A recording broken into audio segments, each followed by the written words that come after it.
When you learn a new language, you're not only confronted with new words. It's not just a case of getting used to new grammar rules. You're also very likely to come across new sounds and combinations of sounds that you don't have in your first language. And of course, German is no different. It can be quite intimidating to hear words with all these unfamiliar sounds in clusters. It all sounds very alien. And German is a language that has a lot of these speech sounds.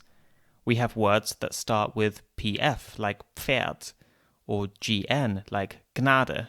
And we have words that sound nothing like English at all, like Knecht or Streichholz. How can we deal with these new sounds? Do we have to learn how to produce them in order to be fluent in German? That's what this episode is all about. We're going to be looking at some of the sounds in German that are a bit more difficult for people to learn, and how we can get the hang of them.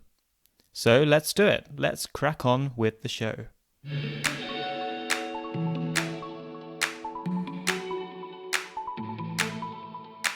This is Yellow of the Egg, the podcast where German is the word on everyone's lips. I'm Luke Green, and this is episode 3, Sounds Tricky.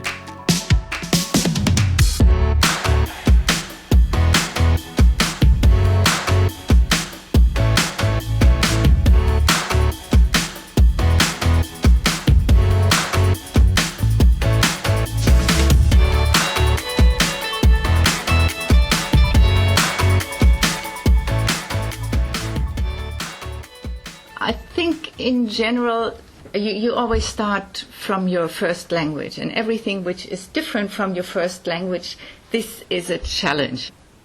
Anke Sennema teaches at the University of Vienna at the Department of German Studies. There she teaches courses centering around German as a foreign and second language, with phonetics being one of her main research interests. She focuses not only on what is difficult to pronounce, but also what is difficult for learners to hear. When you're getting used to a new sound system in a new language, everything can seem unfamiliar and therefore unattainable. The good news is that the sounds you hear in German aren't actually too different from those you hear in English. In terms of the linguistic system, I think German and English, they share a lot of their consonant system structure, and it's structured in a similar way when it comes to the place where sounds are produced. So we are in both languages, you have bilabial sounds, for example, and also the manner how sounds are produced, like we have in both languages fricatives, like the F or the sh. So there are many similarities. This provides a good starting point. When you realize that actually the German sound system is quite similar to English, it becomes slightly less intimidating. Well, I said slightly. German, when it comes to vowels, we share the same vowel system, but German has a few peculiarities, like the umlaute. The umlaute, or umlauts, are the sounds that we make which corresponds to the letters with these double dots above them. So while the letter A is pronounced A in German, the A with the umlaut is pronounced Ä, which is a much less familiar sound for many English speakers. In the same way, the letter O is pronounced O in German, but the umlaut O is pronounced Ö, also a new sound. And as for the letter U, this is pronounced as U, but with the umlaut it's Ü. New sounds like these can cause some confusion for learners who are not familiar with them. Many people can't really hear the difference in German between the I and the Ü. So we have the I sound like in hier, or the Ü sound like in Mühe. So this is a distinction which is for many learners kind of hard to perceive and then very hard to pronounce as well. As for the consonants, as we've heard, most of them are the same in German as they are in English. We have our Fs, our Ps, our Ms and our Ts, and these are all pretty much the same. As an English speaker, you'll probably be able to read German words fairly accurately on the basis of your knowledge of English. Well, to a certain extent at least. There are some consonant sounds in German that you just don't hear in English.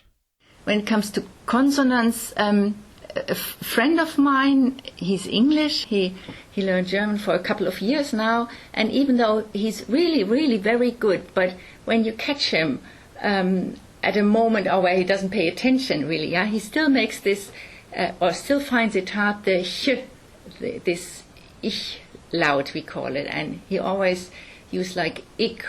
So this seems to be very hard as well, the distinction between sh and ch and k.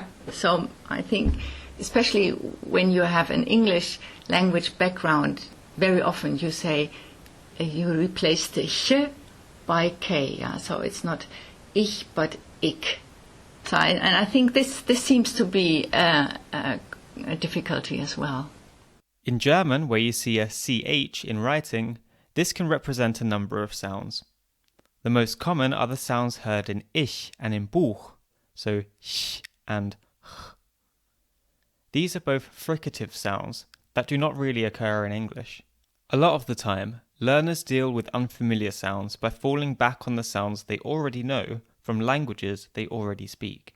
And then it's about kind of what's the closest sound of that, or the exemplar of that new sound, what gets closest to your native sound. And there the sh, I think the equivalent is the sh, so instead of ich, it's ish, or the ik.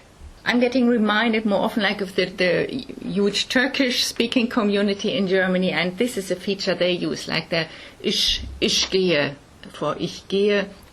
So this is what I hear often kind of in these Kiezdeutsch or in urban areas where you have a lot of Turkish migrants or coming from Turkish backgrounds, then you have the sh instead of the ch. Learners tend to resort to sounds they have from their own language or from languages they've already been learning to replace the unfamiliar sounds that their mouths are not yet used to. In these intermediate stages before the new sounds are fully acquired, we hear things like ik or ish instead of ich.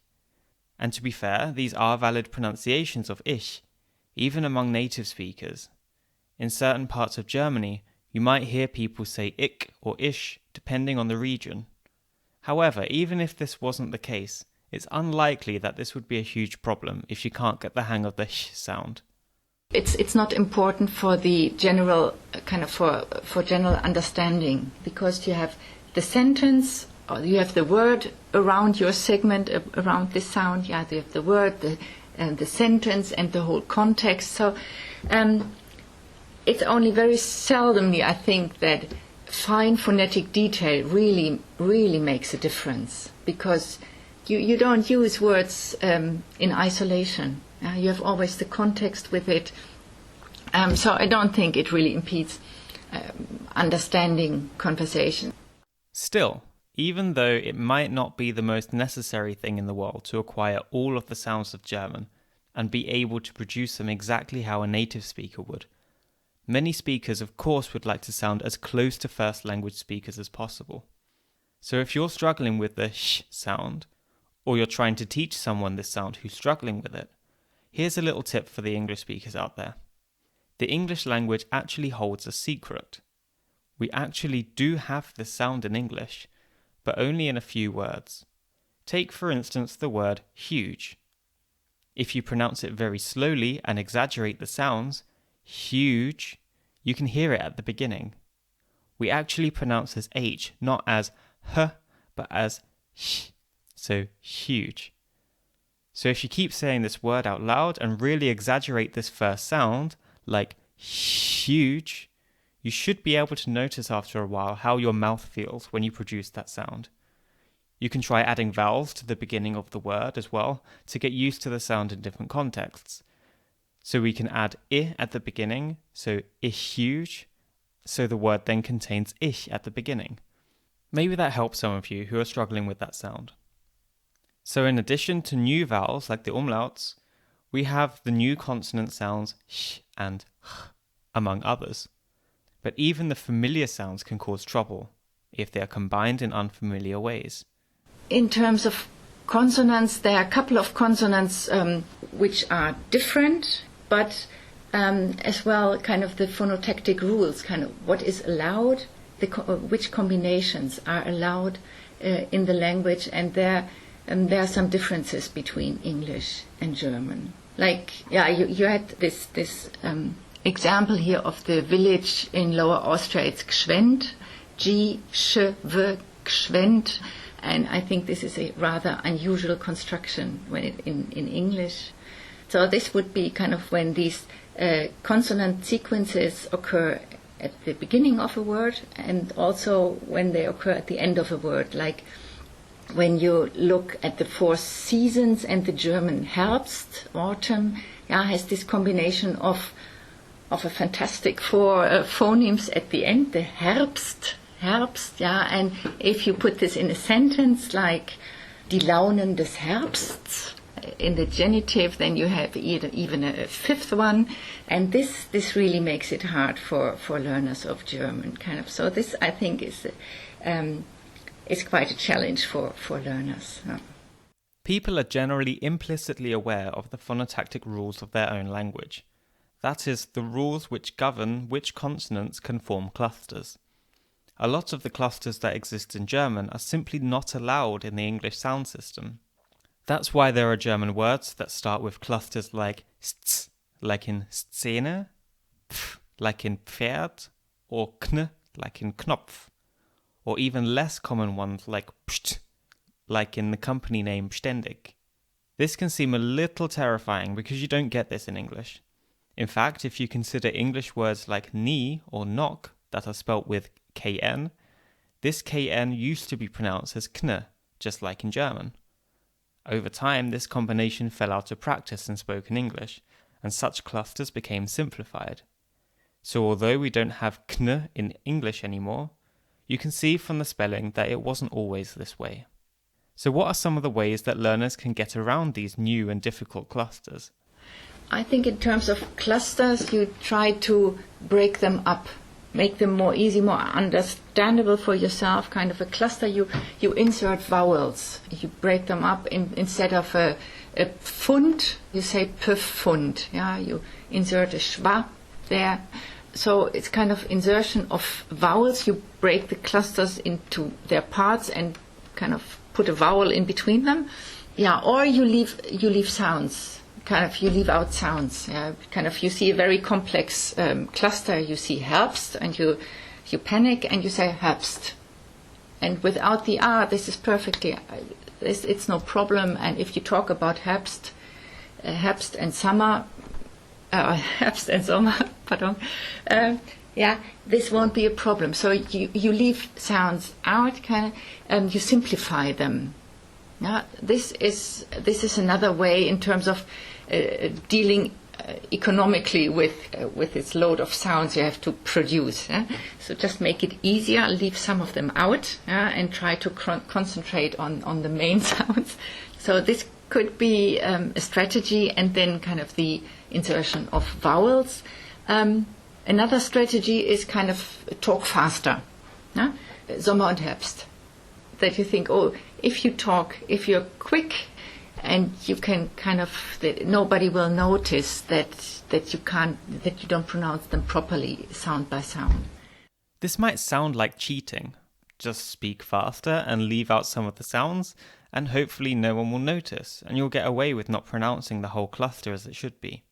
But if you think about it, your own language might have consonant clusters that you don't pronounce fully when you speak fluently. If we think about English, we definitely don't pronounce every sound in every cluster. Think about the words last and Monday. Say them together, and we usually get last Monday, and we drop the T from last. It takes more effort to say last Monday than last Monday, and that's effort we usually don't make when we're speaking without really thinking. But also in individual words, we don't pronounce every sound. If you think of the ordinal numbers in English, first, second, third, fourth, and then you get fifth, which many people pronounce as fifth. And then we get sixth. You're not pronouncing that fully in a fluent conversation. You'll probably say sixth. And let's not even get started with 12th. What I found with learners of German in Iran, I worked at the University of Tehran with a couple of students, and I thought, what are they going to do? Yeah, do they put in vowels, or kind of are they just fast and whoosh go over the difficult cluster? But they were just very accurate. Yeah, so they pronounced sound by sound, segment by segment.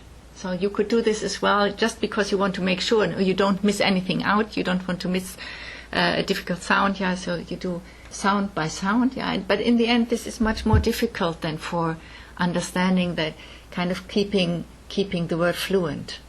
So there are different strategies what learners do, and very often I think everybody is glad when the difficult sound is over. So to rush a bit on the difficult part, this isn't too bad, because fluency is always fluency indicates competence as well. So I think this is a strategy people use very often.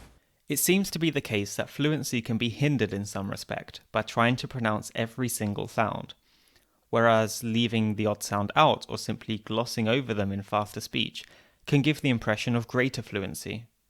Native speakers of German often simplify their clusters too. For instance, the word jetzt is often reduced to jetzt in fluent sentences, so the T is dropped at the end. So sometimes, reducing tricky clusters can even help you blend in with the native speakers.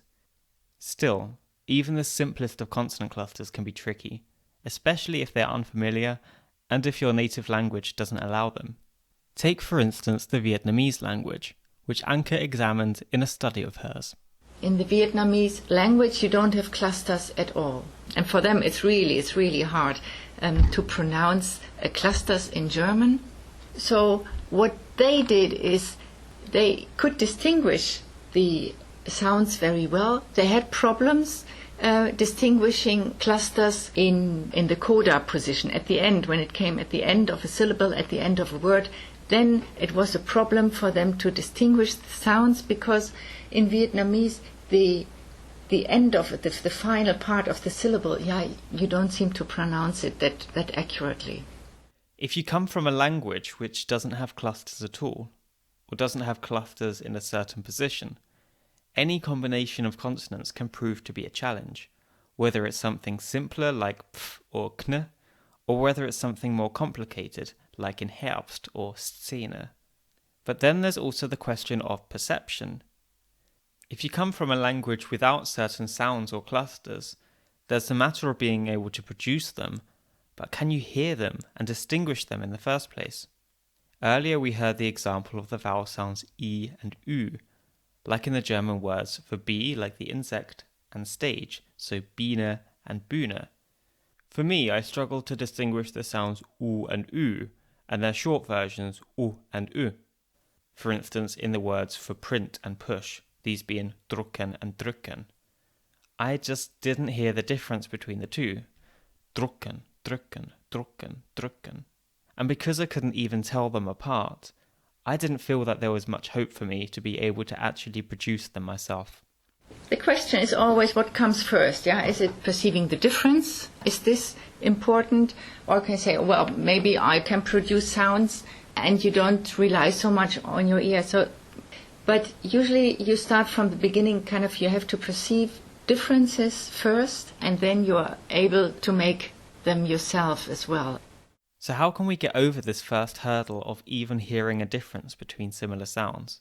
I think for teaching perception of difficult sounds, it's always useful to put them in a context with another sound, and that's why we use minimal pairs, working with minimal pairs for this. And a minimal pair is a word that differs only in one specific sound, like bin and pin. So you have the b and the p, and the rest of the word is the same. And then you just ask, do you hear a difference between the two of them, or is there no difference?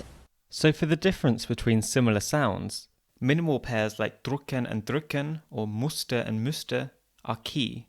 The more you listen to such pairs of words, the more you'll be able to isolate the sounds that are different, and over time you'll be able to hear the difference yourself. There are also other, more playful or visual ways to get to grips with new sound distinctions. for instance, which could be used in teaching settings. Then also trying to use your imagination as well, working with gestures as well with your hands, kind of to indicate distances between sounds. Yeah, you could always kind of place two people in the classroom. One presents the E and the other one the U, and the third student wanders from the E towards the U, and then at a certain point you come to the pronunciation of an U. Yeah, so U. Yeah, and, yeah. So this is like the way the sound takes in your mouth. Yeah, you kind of do this in class by walking between 2 points. So kind of it depends a bit how playful you can be with your class. What are the options? What's the kind of the scenario as well. And of course, depending on the scenario, you're going to be able to take advantage of different ways in which to distinguish the sounds from each other. Once you've got the hang of the difference between the two sounds in terms of your perception, you can then work on how to produce them. In terms of the E, U, yeah, the U is so close to the E sound, and it's just a bit more kind of, if you picture your mouth, it's a bit more back, the U, and has a more lip rounding. So gestures might help as well, yeah, when you come to teaching issues, yeah, to say, oh, the E is a much more stretched or tense vowel, whereas the U has more the rounding. If you say the sound E, you should notice that your lips become spread, almost like you're smiling. If you say U, you'll notice that your lips become pulled together. They become tighter and rounded. Now, if you want to try to produce the U sound, like in Bühne, try rounding your lips, almost like you're going to give someone a kiss or you're drinking through a straw. And while your lips are rounded, keep them rounded and try saying the word Biene. If you keep your lips rounded, it should come out like Bühne. Teachers, they use images or metaphors as well to try to convey this idea of sound as well. It's not only via your ears. And there are certain kind of teaching methods kind of who involve your hands as well. A lot of research goes into the area, are you a better learner if you only listen to sounds, or how important is seeing speakers as well, seeing the mouth of the other person. But I think using as much help from kind of gestures, from visual aids as well, imagination, I think this helps a lot with when it comes to kind of to learning new sounds. Even if it doesn't start out perfect, it will get better with time and with practice. And there'll be good days and not so good days. So it's important not to be disheartened if it doesn't work immediately. Accuracy in pronunciation is dependent on many different factors, and it can change all the time. Sometimes it's, at least for myself, I notice that linguistic skills, or pronunciation skills, they always kind of, it's not something you acquire and then it's written forever. It depends a bit on time of the day as well. In the evening, when you're more tired, then many more mistakes happen. It depends as well on whom you're talking with. Usually it's like when you talk with first language speakers, then this makes a difference than if you speak with other second language learners. So I think there are many factors that influence your pronunciation as well, and it's not only that you can, but I know how this sound, I can produce this sound. It always changes a bit as well, kind of how well you can produce the sound. So it's important to remember that even if you can't get the hang of a certain sound on one day, or if you keep messing up your oohs and your oohs, it doesn't mean you can't do it. You will get there eventually. As we heard earlier, if you're not able to produce a sound or cluster with absolute accuracy, it's not the end of the world. In fact, it's often not even important anymore to get rid of one's own accent and to adopt a native accent of the target language, even in some exam settings. In 2018, there are the new descriptors in the European framework for languages, and there it says as well kind of that speaking with a foreign accent is not a way, or is not a criteria anymore for getting to a certain grade, kind of that you are B1 or B2. Your foreign accent is not a meter anymore, or at least kind of not so strong as it has been before. You're allowed to kind of to sound French as well. You're allowed to sound German. You're allowed to sound English. So do we actually need to work on accent and pronunciation at all?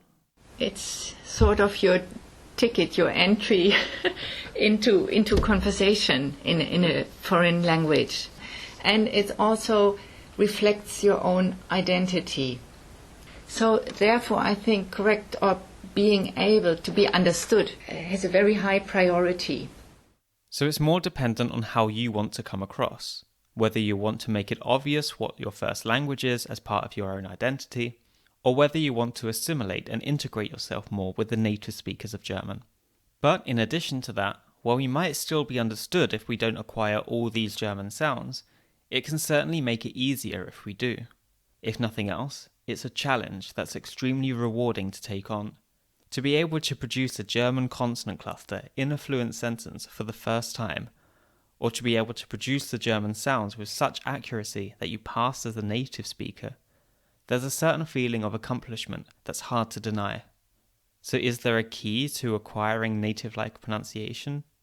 It's all about motivation, I think, in the end. Just picture what a situation you really want to be in and you really want to do well, like talking with a certain person or in a group, and don't be too ambitious. I think shorter sentences, and don't be afraid of making mistakes. I think this is the main thing. I think in the end it's the main thing. Just go out and make your mistakes on the top of your voice. It's more a matter of attitude. I think that's it.